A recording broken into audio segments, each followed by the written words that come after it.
ऐसी ही और कथाएं सुनने के लिए हमारे चैनल अनोखी कथा को सब्सक्राइब करें एंड बेल आइकन को ऑल पर प्रेस करें। प्रणाम कर लो।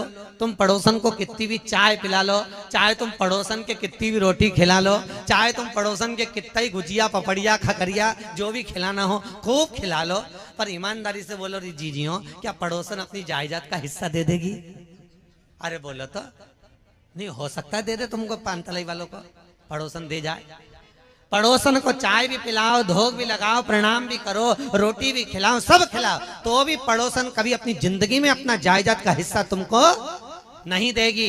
और सास को भले तुम प्रणाम मत करो, भले नमन मत करो, चाहे तुम कुछ खिलाओ चाहे मत खिलाओ, तो भी सास मरने के बाद भी अपनी जायदाद अपनी बहू बेटों को ही, भले वो कैसी भी हो, चाहे देवी हो चाहे जगदम्बा हो, पर देगी तुमको ही। भले पूछो।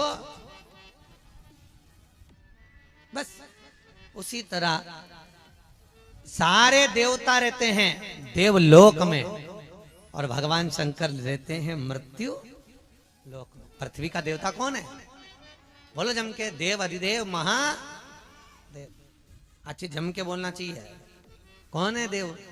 महादेव। पृथ्वी का देवता मृत्यु लोक का देव अगर कोई तो महादेव है। तो किसी ने शंकर भगवान से पूछा, भोलेनाथ जी ये दुनिया के लोग राम राम बोलते हैं, ये दुनिया के लोग कृष्ण कृष्ण बोलते हैं, ये दुनिया के लोग नर्मदे हर बोलते हैं, ये दुनिया के लोग सब कुछ बोलते हैं, तुम्हारा तो कभी नाम ही नहीं लेते कि शंकर जी का नाम बोले, कि हर हर महादेव बोले, कि शंकर जी का गुणगान करे।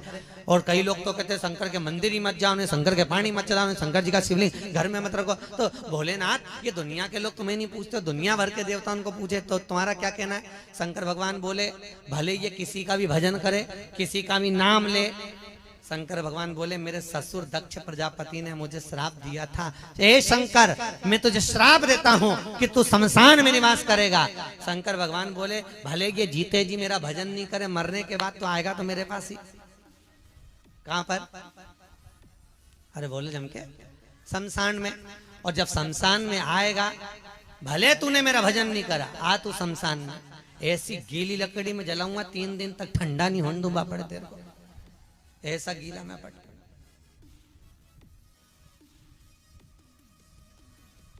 और तुम लोग देखना कभी कभी कोई कोई मुर्दे को लेके जाते हैं ना, किसी किसी मुर्दे को तो लकड़ी में रखो और रखते से ही बस थोड़ी सी अग्नि लगाई और घास लगाया ना, अग्नि चट चट चट चट जल के मुर्दा।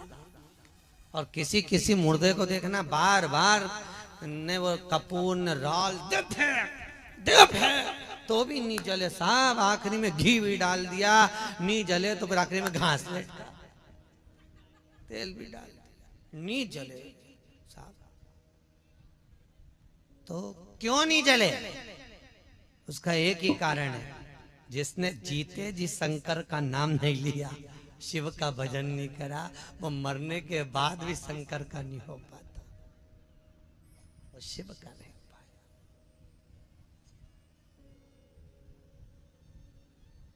इसलिए शायद लोगों ने सही कहा है महाराज, भजन करो भरी जवानी में, बुढ़ापा किसने देखा? कौन देखा? कौन देखा?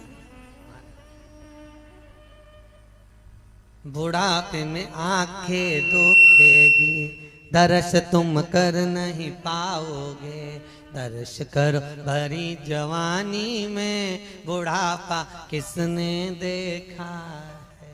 कौन ने देखा बुढ़ापा? भगवत चरणारविंद का स्मरण करना, शिव के चरणारविंद का अनुमोदन करना,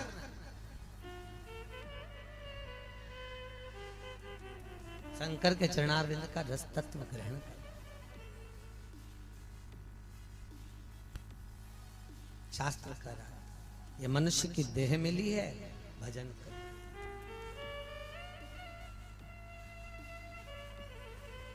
भागवत का पुण्य, दान का पुण्य, सत्कर्म का पुण्य, जितने यज्ञ तुमने अपनी जिंदगी में करे इसका पुण्य, जितने कन्यादान तुमने करे उसका पुण्य, जितने गौदान करे हैं उसका पुण्य, जितना भूमि दान करा उसका पुण्य, जो तुमने अन्नदान करा उसका पुण्य, ये सारा पुण्य तुम्हारे मरते मरते मरते तक धीरे धीरे समाप्त हो जाता है। कैसे समाप्त होता है कि तुमने पुण्य तो बहुत कमाया। कई लोग कहते हैं गुरुजी हम तो गाय को रोटी देते हैं, हम भगवान के मंदिर जाते, अगरबत्ती लगाते, धूप बत्ती लगाते, दिया लगाते, तुमने पुण्य तो बहुत कमाया, तुमने पुण्य कमाने में कमी नहीं करी, तुम्हारा पुण्य बहुत सारा है, बहुत, पर पाप भी तो गिनो रे, पुण्य के साथ में पाप भी तो देखो। किसी को आड़ा टेढ़ा बोल दिया, जो पुण्य इकट्ठा था उसमें से खसक गया। फिर किसी को गलत दृष्टि से देख लिया, जो पुण्य इकट्ठा था उसमें से खसक गया। फिर किसी को गाली दे दी, जो पुण्य इकट्ठा था उसमें से खसक गया। अब मालूम पड़े जब मरने का समय आया, अंतिम सांसें चल रही थी, प्राण छूट रहे थे, और उस प्राण छूटते समय तुम्हारे पुण्यों की जब गिनती हुई तो मालूम पड़े 98 भी हाथ में नहीं पड़ी, 98 भी हाथ में नहीं, पुण्य समाप्त। पर शिव महापुराण की कथा कहती है, वेदव्यास जी लिखते हैं, यदि कोई भूल से भी, भूलवश भी यदि शंकर की कथा में पहुंच गया, अगर भूल से भी पहुंच गया, तो जो उसका पुण्य है, शिव महापुराण की कथा को श्रवण करने का जो पुण्य होता है, वेदव्यास जी लिखते हैं सारे पुण्य तुम्हारे मरते तक समाप्त हो सकते हैं, पर शिव महापुराण का पुण्य कभी जिंदगी में समाप्त नहीं होता। ये अंतिम समय तक जब प्राण छूटते हैं तब तक तुम्हारे साथ में रहता है, और अंत में जैसे ही तुम्हारे प्राण छूटते हैं वो पुण्य तुम्हारे हाथ में देकर विदा कर दिया जाता है। यहाँ क्या देकर विदा करते हैं मरने के बाद? अरे बोले तो मरने के बाद क्या विदा करते हैं? हाथ में पिंड क्या देते हैं? पिंड। मरने के बाद एक आटे की लोई तैयार करके पिंडा बनाकर एक छाती पे हाथ में धर कर भेजा जाए। पर शिव महापुराण की कथा कहती है, जिसने जिंदगी में एक बार शंकर की कथा को सुन लिया, शिव महापुराण का रस तत्व ग्रहण कर लिया, उसको पिंडा देने की भी जरूरत नहीं पड़ती, क्योंकि स्वयं पिंडी के रूप में शंकर उसके साथ चलता है और शिव धाम तक पहुंचा देता है। शिव धाम तक। गौर परिवार तो धन्यवाद का पात्र है ही। गौर परिवार को तो साधुवाद है जो शिव महापुराण की कथा वो यहाँ करवा रहे हैं पांचतनई में, पर उसके साथ में साधुवाद के पात्र आप सब भी हैं, जो शिव महापुराण की कथा में श्रवण कर कर अपने जीवन को सार्थक बना रहे हैं। शंकर की कथा में पहुंचकर भगवान शंकर की पावन कथा को सुनकर सार्थकता दे। इसलिए भगत कहते हैं महाराज, भोलेनाथ से निराला यहाँ कोई नहीं, भोलेनाथ से निराला यहाँ कोई नहीं, शंभोनाथ से निराला यहाँ कोई नहीं, शंभुनाथ से निराला यहाँ कोई नहीं, ओ कोई नहीं रे यहाँ कोई नहीं, कोई नहीं रे यहाँ कोई नहीं, भोलेनाथ से निराला यहाँ कोई नहीं, भोलेनाथ से निराला यहाँ कोई नहीं, शंभोनाथ से निराला यहाँ कोई नहीं, शंभोनाथ से निराला यहाँ कोई नहीं। ताली बजाते हो, ताली बजाने से पाप निकल जाता है, जो नहीं बजाता पड़ोसी का पाप निकल के उसमें भरा जाता है, इसलिए ट्रांसफर करते रहिए।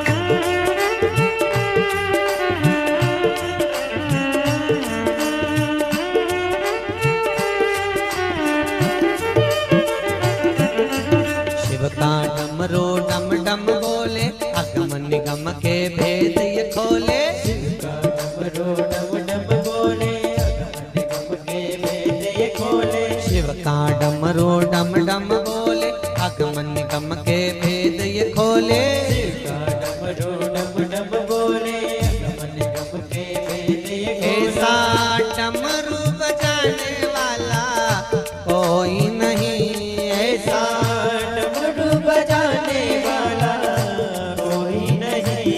भोलेनाथ से निराला यहाँ कोई नहीं, भोलेनाथ से निराला यहाँ कोई नहीं। शंभोनाथ से निराला यहाँ कोई नहीं, शंभोनाथ से निराला यहाँ कोई नहीं। ओ कोई नहीं रे यहाँ कोई नहीं, कोई नहीं रे यहाँ कोई नहीं। ओ कोई नहीं रे यहाँ कोई नहीं, कोई नहीं रे यहाँ कोई नहीं। भोलेनाथ से निराला कोई नहीं, भोलेनाथ से निराला यहाँ कोई नहीं। जय हो।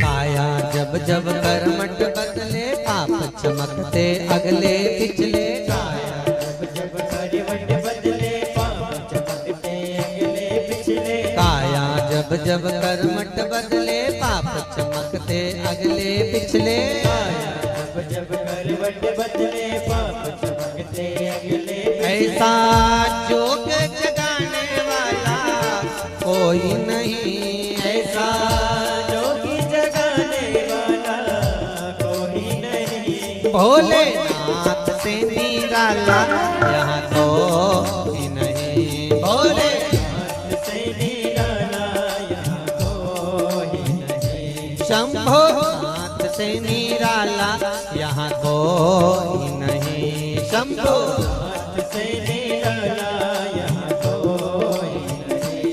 ओ कोई नहीं रे यहाँ कोई नहीं, कोई नहीं रे यहाँ कोई नहीं। ओ कोई नहीं रे यहाँ कोई नहीं, कोई नहीं रे यहाँ कोई नहीं। भोलेनाथ से निराला यहाँ कोई नहीं, भोलेनाथ से निराला यहाँ कोई नहीं। शंभोनाथ से निराला यहाँ कोई नहीं, शंभोनाथ से निराला यहाँ कोई नहीं। हर हर महादेव। हाथ उठाकर जरा दमदारी से बोलो हर हर। क्या देव? अच्छा मैं समझा गाड़ी देव। भगवान शिव जैसा, उसके जैसा दुनिया में कोई नहीं हो सकता। जिस पुराण को हम श्रवण करने के लिए बैठे हुए हैं, ये कोई साधारण सी पुराण नहीं है।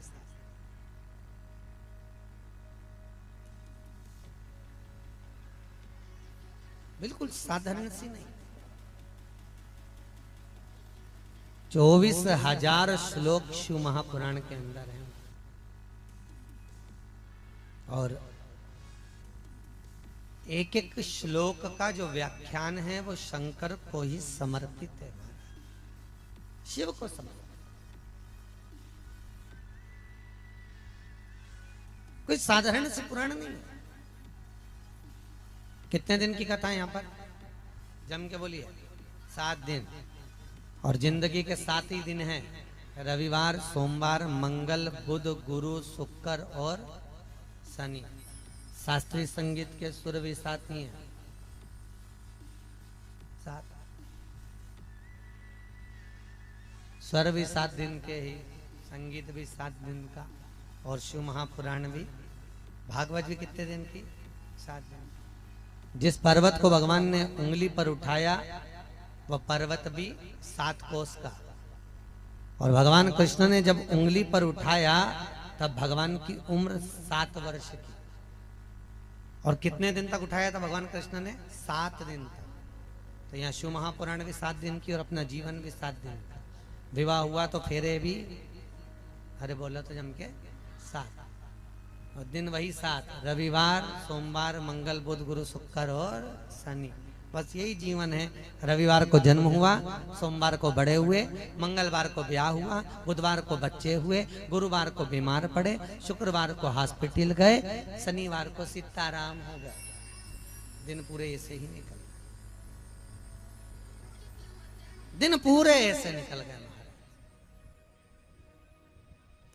ये जीवन यूं ही निकल गया, ये जीवन।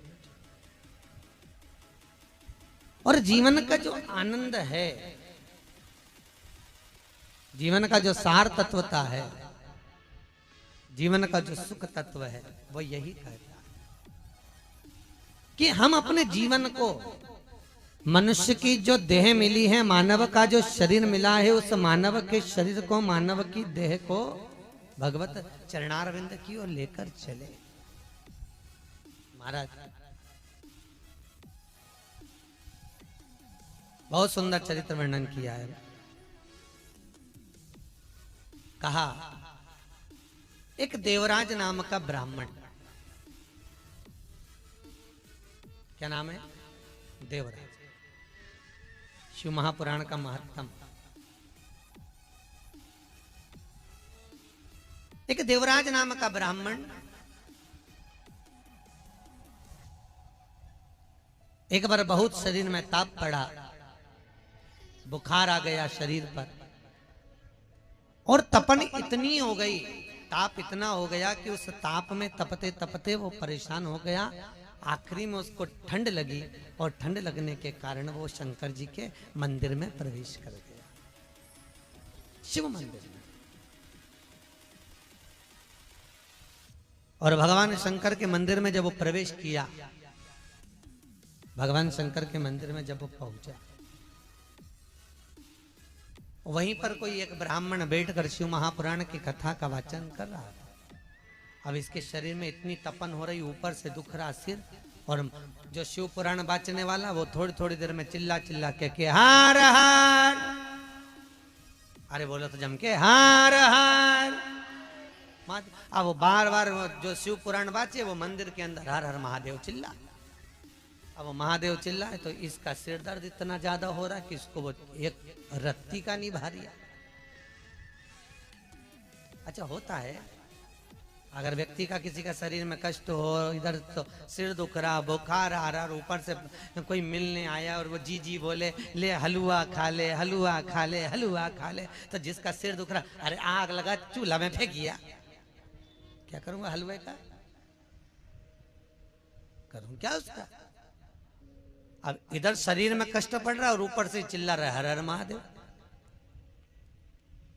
कष्ट बहुत है, शरीर कष्टित हो रहा। आखिरी में इसने सोचा अब यहां रहना नहीं चाहिए, अब बहुत शरीर में कष्ट है, चलो उठकर चल दे। अब जो देवराज ब्राह्मण था मंदिर छोड़कर जाने लगा। जैसे मंदिर की सीढ़ियों से बाहर निकला, थोड़ी दूर ही पहुंचा, और थोड़ी दूर पहुंचते से ही उसके प्राण छूट गए। महाराज प्राण निकले। अब देवराज के जैसे ही प्राण छूटे, उसको भगवान शंकर का धाम प्राप्त हो गया। शिव महापुराण कहती है, शिव महापुराण के 6 सूत्र हैं जिनको जिंदगी में उतार लिया जाए तो मनुष्य का फिर जन्म होना निश्चित नहीं है, फिर भगवान के धाम में पहुंचकर केवल मोक्ष पद की प्राप्ति हो जाती है।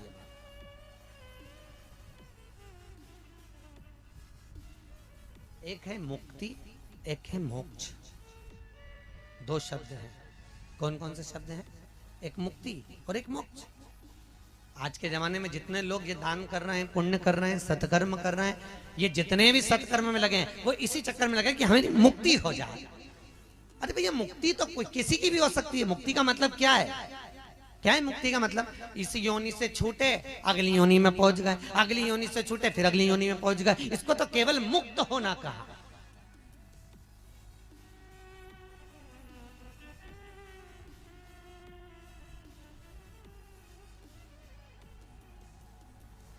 मुक्ति बहुत सहजता में मिल सकती है, पर मोक्ष सहजता में नहीं मिलता। महाराज, मोक्ष को पाने के लिए, और मुक्ति और मोक्ष में अंतर है। मुक्ति का मतलब है वापिस जन्म ले लेना, और मोक्ष का मतलब है एक बार पैदा हो गए, पैदा होने के बाद जो तुमने भगवान का भजन किया, और पैदा होने के बाद जो तुमने भगवान शंकर का गुणानुवाद किया, शिव का स्मरण करा, शिव महापुराण की कथा का रसतत्व तुमने ग्रहण किया, इस कथा को श्रवण करने के बाद मान लो किसी के प्राण छूट भी जाए तो फिर उसका जन्म नहीं होता, उसका मोक्ष हो जाता है। फिर वो बार बार जन्म नहीं लेता। जगतगुरु शंकराचार्य जी कहते हैं पुनरपि जननम पुनरपि मरणम। वो जन्म और मृत्यु के भेद से परे हो जाता है, फिर निकल जाता।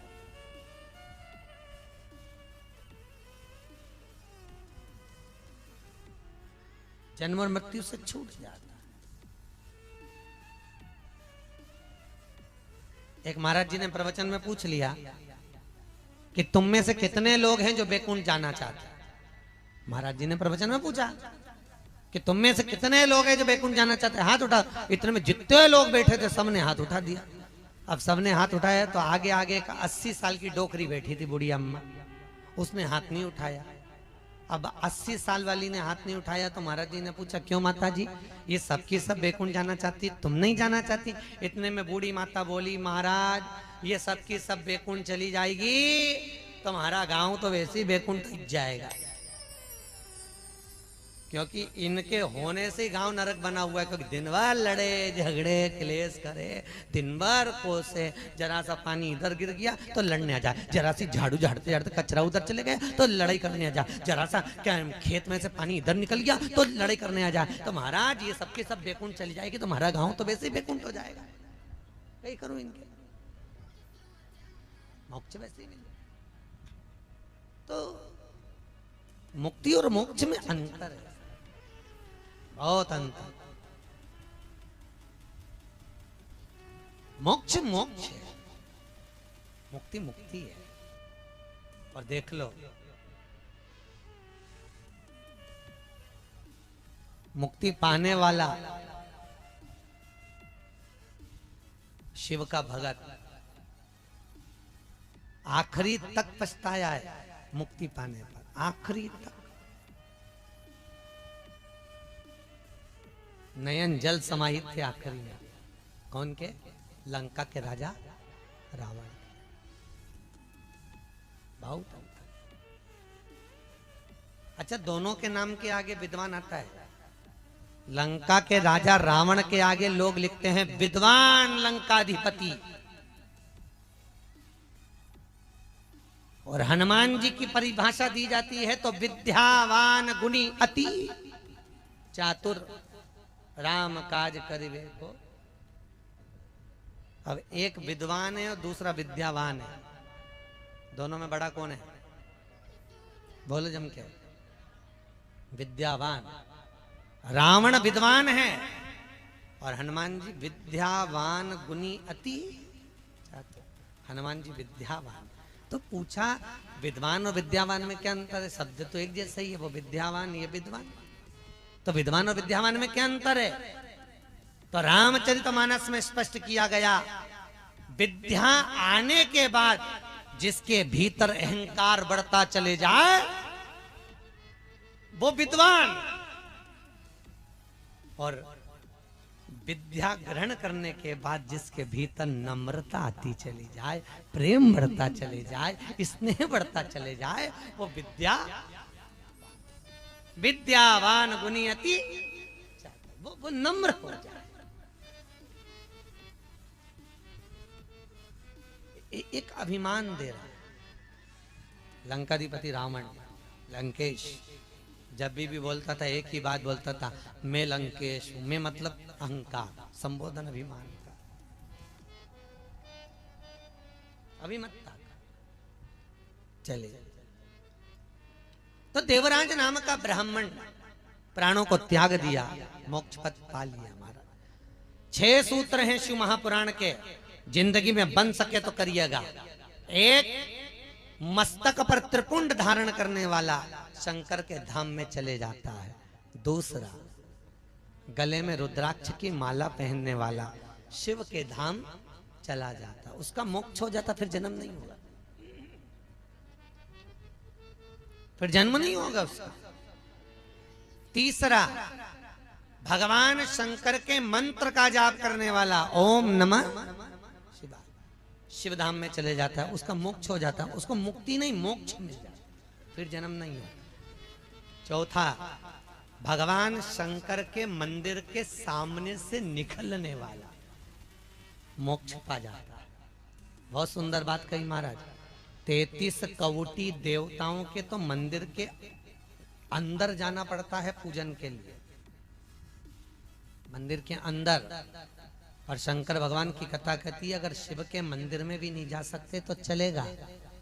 शिखर दर्शनम सर्व पाप नाशनम, शंकर के मंदिर का मात्र शिखर का दर्शन भी कर लेने पर जीव का मोक्ष मिल जाता है, जीव को मुक्त हो जाता है, फिर उसका जन्म नहीं होता। और महाराज अगला सूत्र बताया, शंकर मंदिर के भीतर प्रवेश करने वाला। और आखिरी का सूत्र बताया कि अगर भूल से भी शंकर की कथा में जाकर बैठ गए, शिव महापुराण की कथा कहीं हो रही थी, वहां पहुंच गए, भूलवश भी पहुंच गए, तो उस जीव का फिर जन्म नहीं होता, वो भगवान शंकर के गण बनकर शिव के धाम में जाकर विराजमान हो जाता है, वो मुक्त हो गया, उसको मोक्ष प्राप्त,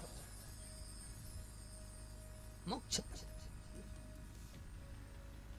सबसे पहली रामचरितमानस की रचना किसने करी थी? बोलो जम के, किसने करी है? भगवान शिव ने। किसने करी? भगवान शंकर ने। सबसे पहली रामचरितमानस की रचना भगवान शिव ने करी, जिसमें 100 करोड़ श्लोक थे रामचरितमानस के अंदर। कितने थे? 100 करोड़। एक बार मनुष्य, देवता और राक्षस तीनों शंकर जी के पास आ गए, हर हर। अब जैसे ही बोले महादेव तो शंकर भगवान तो प्रसन्न। सबसे सरल देवता एक ही है, भोलेनाथ। एक लोटा पानी चढ़ा दो, उतने में राजी।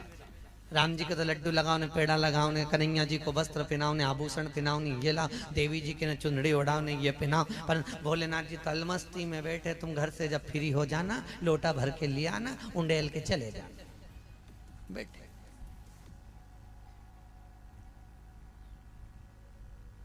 पार्वती जी भी बोलती हैं भोलेनाथ जी से, प्रभु तुम्हारे यहाँ हर कभी आ जाते हैं लोग, लोटा भर के लाते, उंडेल के चले जाते। तो भगवान शंकर बोले, देख तू मेरे चक्कर में मत पड़, एक काम कर, तू पीछे जाके बैठ जा। तो किसी भी शंकर जी के मंदिर में जाके देखना, शंकर जी तो आराम से जमीन पे बढ़िया चकाचक शिवलिंग, और पार्वती जी थोड़ी ऊंचाई पे आराम से बैठी, वो ऊपर से बैठी बैठी देखती रहती, पानी में गीली तक नहीं होती। इनके चक्कर में कौन पड़े? नहीं, कई कई पतियों को जरा नेतागिरी का बड़ा शौक होता। देख जरा चाय बना ला, अब बेचारी पत्नी अंदर सिर धुन रही, कहां से पकड़ के लाते भगवान जान।